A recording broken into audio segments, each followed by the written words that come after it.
लोग ये बात सुन लें, ये स्टेज पे पड़ा हुआ लोटा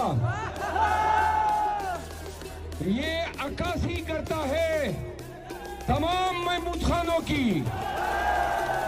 तमाम परवेज खटकों की और उन तमाम दगाबाजों की जिन्होंने 9 मई के बाद खान का साथ छोड़ा है। ये तुम्हारी असली शक्ल है,